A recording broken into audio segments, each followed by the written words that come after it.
Hey guys, welcome back to Saga Stories. Set number 1, 2, 3 ಬಗ್ಗೆ ಮಾತಾಡಿದ್ದೀನಿ. 4 and 5 ಬಗ್ಗೆ ಮಾತಾಡಬೇಕು. ಪ್ರೈಮ್ ಸೆಟ್ಸು, ಈ ಪ್ರೈಮ್ ಸೆಟ್ಸಲ್ಲಿ 4th and 5th sets it's bowler, genuine bowler and spinner sets ಬಗ್ಗೆ ಮಾತಾಡೋಣ. ಏನಾಯಿತು ಗುರು ಇದು ಅಂತ ಅನ್ಸೋಲ್ಡ್ ಆಗಿದ್ದಾರೆ ಗುರು. ಲಾಸ್ಟ್ ಸೀಸನ್ 10 ಕೋಟಿಗೆ ಓದೋಂಥವ್ರಲ್ಲ ಅನ್ಸೋಲ್ಡ್ ಆಗ್ಬಿಟ್ಟವ್ರಲ್ಲ. ಈ ಸೀಸನು ಏನಿದು ಕತೆ ಅನ್ನೋ ಥರ ಆಗೋಗ್ಬಿಟ್ಟೈತೆ. ಮ್ಯಾಟ್ ಹೆನ್ರಿ ಬರ್ತಾರೆ ಫಸ್ಟು. ಮ್ಯಾಟ್ ಹೆನ್ರಿ ಕೂಡ ಅನ್ಸೋಲ್ಡ್ ಆಗಿದ್ದಾರೆ. ನ್ಯೂಜಿಲೆಂಡ್ನ ಪೇಸರು. ಎಕ್ಸ್ಪೆಕ್ಟೇಷನ್ ಇತ್ತು, ಏನಂತ ಡಿಮ್ಯಾಂಡ್ ಇರೋದಿಲ್ಲ, ಪಿಕ್ ಆದರೆ ಬೇಸ್ ಪ್ರೈಸಿಗೆ ಪಿಕ್ ಆಗ್ಬೋದು ಅಂತ. ಬಟ್ ಅನ್ಸೋಲ್ಡೇ ಆಗೋಗ್ಬಿಟ್ಟಿದ್ರೆ. ಆಕಾಶ್ ದೀಪು ಲಾಸ್ಟ್ ಸೀಸನ್ 10 ಕೋಟಿಗೆ ಹೋಗಿದ್ದಂಥ ಪ್ಲೇಯರು 1 ಕೋಟಿ ಬೇಸ್ ಪ್ರೈಸ್ನ ಸೆಟ್ ಮಾಡಿದ್ರು ಕೂಡ ಅವ್ರಿಗೆ ಸ್ವಲ್ಪ ಭಯ ಇತ್ತು. ಅದಕ್ಕೋಸ್ಕರ 1 ಕೋಟಿನೇ ಸೆಟ್ ಮಾಡಿದ್ದಾರೆ ಬೇಸ್ ಪ್ರೈಸ್. 2 ಕೋಟಿ ಸೆಟ್ ಮಾಡಿಲ್ಲ. 1 ಕೋಟಿಗೆ ಬೇಸ್ ಪ್ರೈಸ್ ಇಟ್ರೂ ಕೂಡ ಇವ್ರನ್ನ ಅನ್ಸೋಲ್ಡ್ ಮಾಡಿ ಬಿಸಾಕಿದ್ದಾರೆ ಎಲ್ಲ ಫ್ರಾಂಚೈಸಿಗಳು. ಬೇಡಪ್ಪ ನಮ್ಗೆ ಆಕಾಶ್ ದೀಪ್ ಅಂತ. ಪ್ರಾಬ್ಲಿ ಇನ್ನೊಂದು ಲಿಸ್ಟ್ ಬರುತ್ತಲ್ಲ, ಲಾಸ್ಟ್ ಲಿಸ್ಟಲ್ಲಿ ಪಿಕ್ ಮಾಡುವಂಥ ಸಾಧ್ಯತೆ ಇರುತ್ತೆ. ಕಾದು ನೋಡಬೇಕು. 1 ಕೋಟಿಗೆ ಪಿಕ್ ಮಾಡ್ಬೋದು ಗುರು ಆಕಾಶ್ ದೀಪ್ನ. ಏನಂತ ಅಷ್ಟೇನಲ್ಲ. ಏನಕ್ಕೆ ಇವ್ರನ್ನ ಈ ಥರ ಅಚೀವ್ ಮಾಡೋರು ಅಂತ ಗೊತ್ತಾಗ್ತಿಲ್ಲ. ಜೇಕೋಬ್ ಡೆಫಿನಾ ನಮ್ಮ RCB ಪಿಕ್ ಮಾಡ್ತಾರೆ. 2 ಕೋಟಿಗೆ ಬೇಸ್ ಪ್ರೈಸಿಗೆ ಪಿಕ್ ಮಾಡ್ತಾರೆ. ಒಳ್ಳೆ ಪಿಕ್ಕು, ಯಾಕಂದರೆ ರ್ಯಾಂಕಿಂಗ್ ವೈಸ್ ನೋಡ್ತು ಅಂದ್ರೂ ಕೂಡ ಸಖತ್ತಾಗಿದ್ದಾರೆ. ರೀಸೆಂಟಾಗಿ ಸೌಂಡ್ ಕೂಡ ಮಾಡಿದ್ದಾರೆ. ಆ್ಯಂಡ್ ರೀಸೆಂಟಾಗಿ ಟ್ರೆಂಡಲ್ಲಿರುವಂಥ ಪ್ಲೇಯರು, ಬೂಮಲ್ಲಿರುವಂಥ ಪ್ಲೇಯರು, ಒಳ್ಳೆ ಪ್ಲೇಯರನ್ನ RCB ಪಿಕ್ ಮಾಡ್ಕೊಂಡಿದೆ. ಇವ್ರಿಗೆ ಮ್ಯಾಟ್ ಹೆನ್ರಿಗೆ ಹೋಗದೆ ಇರೋದು, ಆಕಾಶ್ ದೀಪ್ಗೆ ಹೋಗದೆ ಇರೋದು ಒಳ್ಳೆದೇನೆ ಆಯಿತು. ಜೇಕೋಬ್ ಡೆಫಿನಾ ಪಿಕ್ ಮಾಡಿರುವಂಥದ್ದು RCB. ಶಿವ್ ಮಾವಿ ಎಕ್ಸ್ಪೆಕ್ಟೇಷನ್ ಇತ್ತು ಅನ್ಸೋಲ್ಡ್ ಆಗ್ತಾರೆ ಅಂತ. ಆ್ಯಂಡ್ ಎಂದಿನಂತೆ ಎಕ್ಸ್ಪೆಕ್ಟೇಷನ್ ರೀತಿಯೇ ಮ್ಯಾಚ್ ಮಾಡಿದ್ದಾರೆ ಶಿವ್ ಮಾವಿ ಅವರು. ಏನಕ್ಕೆ ಹಾಕಬೇಕು ಇವ್ರನ್ನ? ಅಲ್ಲಿ ಏನು ದಬಾಕಿದ್ದಾರೆ, ಅಲ್ಲಿ ಹಾಕೊಂಡಿದ್ದಾರೆ, ಎಷ್ಟು ಸೀಸನ್ ಹಾಕೊಂಡಿದ್ದಾರೆ, ಏನು ಕಿತ್ತಾಕಿಲ್ಲ. ಅದಕ್ಕೆ ಡೊಮೆಸ್ಟಿಕಲ್ಲಿ ಇವ್ರು ಕಿತ್ತಾಕಾಗ್ತಿಲ್ಲ. ಅದಕ್ಕೋಸ್ಕರ ಅನ್ಸೋಲ್ಡ್ ಆಗಿದ್ದಾರೆ. ಜಿರಾಲ್ಡ್ ಕೋಟ್ಸೆ ಇವರು ಕೂಡ ಅನ್ಸೋಲ್ಡ್ ಆಗಿದ್ದಾರೆ. ಲಾಸ್ಟ್ ಸೀಸನ್ ಏನೋ ಹಂಗೆ ಹಿಂಗೆ ಹೋಗಿದ್ರು.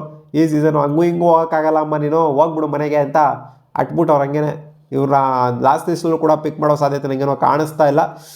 ಹೆವಿ ಪಿಕ್ಕು, ಎಕ್ಸಾಜುರೇಟಿಂಗು, ನನಗೆ ಕ್ರೇಜಿ ಅನಿಸಿದೆ. ಆಪ್ಷನಲ್ಲಿ ಕ್ಯಾಮ್ರಾನ್ ಕ್ರೇಜಿ ಅನಿಸೇ ಇಲ್ಲ ನನಗೆ.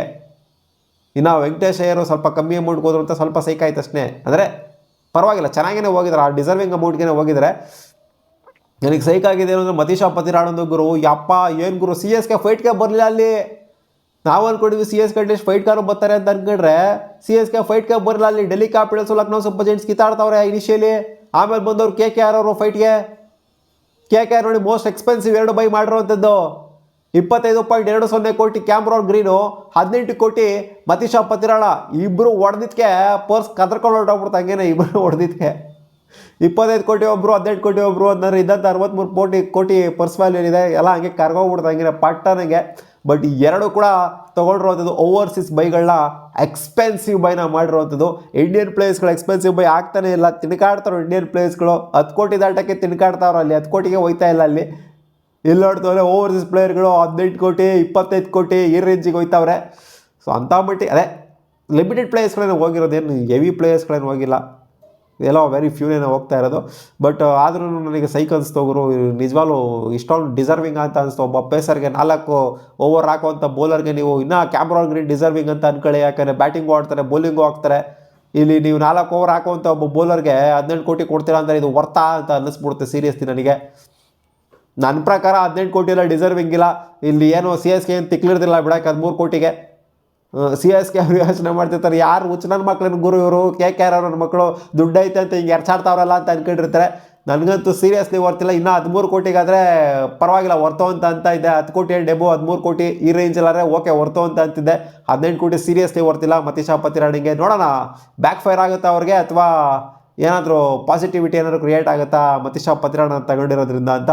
ಸ್ಪೆನ್ಸರ್ ಜಾನ್ಸನ್ ಬೇಸ್ ಪ್ರೈಸ್ಗೆ 1.50 CR ಸೆಟ್ ಮಾಡಿರ್ತಾರೆ. ಇವ್ರನ್ನ ಕೂಡ ಯಾರು ಪರ್ಚೇಸ್ ಮಾಡಿಲ್ಲ. ಹೆಂಡ್ರಿಕ್ ನೋಕಿಯಾ ಬೇಸ್ ಪ್ರೈಸ್ಗೆ LSC ಪಿಕ್ ಆಗ್ತಾರೆ. ಇದೊಂದು ಸ್ಟೀಲರ್ ಪಿಕ್ಕು. ಹೆಂಗೆ ಬೇಕಾದ್ರೂ ಟರ್ನ್ ಆಗ್ಬೋದು. ಈ ಪೇಸ್ ಇರೋವಂಥದ್ದು ಪಾಸಿಟಿವ್ ಆಗ್ಬೋದು, ನೆಗೆಟಿವ್ ಆಗ್ಬೋದು. ಇವ್ರ ಕಂಟ್ರೋಲ್ ಅನ್ನೋದು ಕಮ್ಮಿ ಆಗೋಗ್ಬಿಟ್ಟಿದೆ ನಡುವೆ. ನೋಡೋಣ LSC ಕಂಟ್ರೋಲ್ ತೊಗೊಂಡ್ಬರ್ತಾರೆ ಅಂತ. ಫಜ್ಲಾಕ್ ಫರೂಕಿ ಅನ್ಸೋಲ್ಡ್ ಆಗಿದ್ದಾರೆ. ಅಫ್ಘಾನ್ ಪ್ಲೇಯರು, ಎಕ್ಸ್ಪೆಕ್ಟೇಷನ್ ಇಲ್ಲ ಪಿಕ್ ಆಗ್ತಾರೆ ಅಂತ ಆಗಿದ್ದಾರೆ. ರಾಹುಲ್ ಚಾರಿಲ್ ಅನ್ಸೋಲ್ಡ್ ಆಗಿದ್ದಾರೆ. ಇದು ನನಗೆ ಆಶ್ಚರ್ಯ ಆಗ್ತಾ ಇದೆ. ಯಾಕಂದರೆ ಡಿಮ್ಯಾಂಡ್ ಇಂಡಿಯನ್ ಸ್ಪಿನ್ನರ್ಸ್ಗೆ ಇರುತ್ತೆ ಅಂತ ಅಂದ್ಕೊಂಡಿದ್ದೆ, ಎಕ್ಸ್ಪೀರಿಯನ್ಸ್ ಇಂಡಿಯನ್ ಸ್ಪಿನ್ನರ್ಸ್ಗೆ. ಬಟ್ ಎಕ್ಸ್ಪೀರಿಯನ್ಸ್ ಇರುವಂಥ ರಾಹುಲ್ ಚಾರ್ಗೆ ಎಲ್ಲ ಫ್ರೈಸಸ್ಗಳು ಹೋಗಪ್ಪ ನೀನು ಚೀನಾ ಅಂತ ಕಳಿಸ್ಬಿಟ್ಟಿದ್ದಾರೆ ಅನ್ಸೋಲ್ಡ್ ಮಾಡಿಬಿಟ್ಟು. ರವಿ ಬಿಷ್ಣಾಯ್ ಎಷ್ಟು ಬರ್ತಾರೆ ಆಪ್ಷನ್ಗೆ? ನಾನು ಅಂದ್ಕೊಂಡಿದ್ದೆ ಇವರಿಬ್ಬರಲ್ಲಿ ಯಾರಾದರೂ ಒಬ್ರು RCBಗೆ ಬರ್ಬೋದು ಅಂತ ಅಂದ್ಕೊಂಡಿದ್ದೆ. ಬಟ್ ಇಬ್ಬರು ಕೂಡ ಬಂದಿಲ್ಲ. ರವಿ ಬಿಷ್ಣಾಯ್ ಅವರ ಹೋಮ್ ಫ್ರಾಂಚೈಸ್ಗೆ ಆಡ್ತಾರೆ ಹೋಗ್ಬಿಟ್ಟು ರಾಜಸ್ಥಾನ್ ರಾಯಲ್ಸ್ಗೆ 7.20 ಕೋಟಿ ಇದೆ ಹೈಯೆಸ್ಟ್ ಬಿಡ್ ಆಗಿರೋದು. ಇದುವರೆಗೂ ಕೂಡ ಇಂಡಿಯನ್ ಪ್ಲೇಯರ್ ಅಂತ ಬಂದಾಗ 7.20 ಕೋಟಿ ಇದೆ ಹೈಯೆಸ್ಟ್ ಬಿಡ್. ನೆಕ್ಸ್ಟ್ ಬರೋದು ವೆಂಕಟೇಶ್ ಅಯ್ಯರ್, ಅದು 7 ಕೋಟಿ. ಇಬ್ಬರು ಕೂಡ ಮ್ಯಾಚ್ ಮಾಡಿದ್ರು ಹಂಗೆ ನೋಡೋಕೆ ಹೋಯ್ತು ಅಂತಂದರೆ. ಸೊ ಇಲ್ಲಿ ಫೈಟಿಗೆ ಬಂದಿದ್ದಾರು ಅಂದರೆ ಇಟ್ಸ್ ಸನ್ರೈಸ್ ಹೈದರಾಬಾದು. ಎಕ್ಸ್ಪೆಕ್ಟೇಷನ್ ಇತ್ತು ಸನ್ರೈಸ್ ಹೈದರಾಬಾದ್ ಅವ್ರು ತೊಗೊತಾರೆ ರವಿ ಬಿಷ್ಣೋಯ್ ಅಂತ. CSK ಅವರು ಕೂಡ ಫೈಟಿಗೆ ಬಂದಿದ್ದರು. RR ಕೂಡ RR ಸ್ಟಾರ್ಟಿಂಗಿಂದಲೂ ಕೂಡ ಫೈಟಲ್ಲಿ ಇದ್ದು CSK ಮಧ್ಯದಲ್ಲಿ ಬಂದರು. ಆಮೇಲೆ ಲಾಸ್ಟಿಗೆ ಫೈಟಿಗೆ ಬಂದಿದ್ದು ಇಟ್ಸ್ ಸನ್ರೈಸ್ ಹೈದರಾಬಾದು. ಅವ್ರ ಜೊತೆಗೆ ಬೀಟ್ ಮಾಡಿ ಗೆದ್ದಿದ್ದು it's Rajasthan Royals finally. So ಒಂದು ಒಳ್ಳೆ ಪಿಕ್ಕು, ಸಿಕ್ಕಾಪಟ್ಟೆ ಒಳ್ಳೆ ಪಿಕ್ಕು ನನ್ನ ಪ್ರಕಾರ. ರವಿ ಬಿಷ್ಣೋಯ್ 7 ಕೋಟಿ ಎಲ್ಲ ಖಂಡಿತ ಹೊರ್ತೋಗ್ರು. ಆಮೇಲೆ ಮಹೇಶ್ ತೀಕ್ಷಣ ಬರ್ತಾರೆ, ಅನ್ಸೋಲ್ಡ್ ಆಗಿದ್ದಾರೆ. ಮುಜಿಬುರ್ ರೆಹಮಾನ್ ಬರ್ತಾರೆ, ಅನ್ಸೋಲ್ಡ್ ಆಗಿದ್ದಾರೆ. ಅಕೀಲ್ ಹುಸೇನ್ 2 ಕೋಟಿಗೆ ಬೆಸ್ಟ್ ಪ್ರೈಸ್ಗೆ ಪಿಕ್ ಮಾಡ್ಕೊಂಡಿದ್ದಾರೆ. ಒಳ್ಳೆ ಸ್ಪಿನ್ನರು ಅಕೀಲ್ ಹುಸೇನು. CSK ಅವ್ರು ಪಿಕ್ ಮಾಡ್ಕೊಂಡಿದ್ದಾರೆ. ಬ್ಯಾಕಪ್ ಪ್ಲೇಯರ್ ಆಗಿ ಆಡಿಸ್ತಾರೋ, ಮೈನ್ ಪ್ಲೇಯರ್ ಆಗಿ ಆಡಿಸ್ತಾರೋ ಕಾದು ನೋಡಬೇಕಾಗುತ್ತೆ. ಸೊ ಇದಿಷ್ಟು ಆಗಿತ್ತು ಸೆಟ್ ನಂಬರ್ 4 ಮತ್ತು 5 ಆದಂಥದ್ದು. ನನಗೆ ಸ್ವಲ್ಪ ಓವರ್ ಅನಿಸಿದ್ದೇನು ಅಂದರೆ ಅದು ಮತೀಶಾ ಪತಿರಾಣದ್ದು 18 ಕೋಟಿಗೆಲ್ಲ ಸೀರಿಯಸ್ಲಿ ವರ್ತಿಲ್ಲ ಅಮ್ಮ. ಸುಮ್ಮನೆ ಹೆವಿ ಹಾಕಿದ್ದೀರ ಅಷ್ಟೇನಲ್ಲಿ ನೋಡಿ. 18 ಕೋಟಿ ಓವರ್ಸೀಸ್ ಪ್ಲೇಯರ್ಗೆ 18 ಕೋಟಿನೇ ಇದ್ದಿದ್ದು ಮಾರ್ಜಿನು. 18 ಕೋಟಿ ಮಾತ್ರ ಅವ್ರಿಗೆ ಸಿಗುತ್ತೆ ಅಂತ ಮತೀಶಾ ಪತಿರಾಣ ಖುಷಿಯಾಗಿ ಹೋಗ್ಬಿಟ್ಟಿರ್ತಾರೆ. ಕ್ಯಾಮ್ರಾಗಿನ ಬೇಜಾರು ಮಾಡ್ಕೊಂಡಿರ್ತಾರೆ, ನನಗೆ ಇಷ್ಟೊಂದು ಕೋಟಿ ಹೋಯ್ತು ಅಂತ. 18 ಕೋಟಿ ಅಷ್ಟೇ ನನಗೆ ಸಿಗೋದು. ಇಷ್ಟರಲ್ಲಿ 25 ಕೋಟಿ ಬಂದಿದ್ರು 18 ಕೋಟಿ ಅಷ್ಟೇ ಸಿಗೋದು ಅಂತ. ಬಟ್ ಇವ್ರು ಹೋಗಿರೋದು 18 ಕೋಟಿಗೆ ಅಂತಂದರೆ ಖುಷಿಯಾಗಿ ಹೋಗ್ಬಿಟ್ಟಿರ್ತಾರೆ ಮತೀಶಾ ಪತಿರಾಣ ಅವರು. ಮತ್ತೆ ಸಿಗೋಣ ಮುಂದಿನ ನೋಡಿದ್ಲಿ ಗಾಯ್ಸ್, ಬಾ.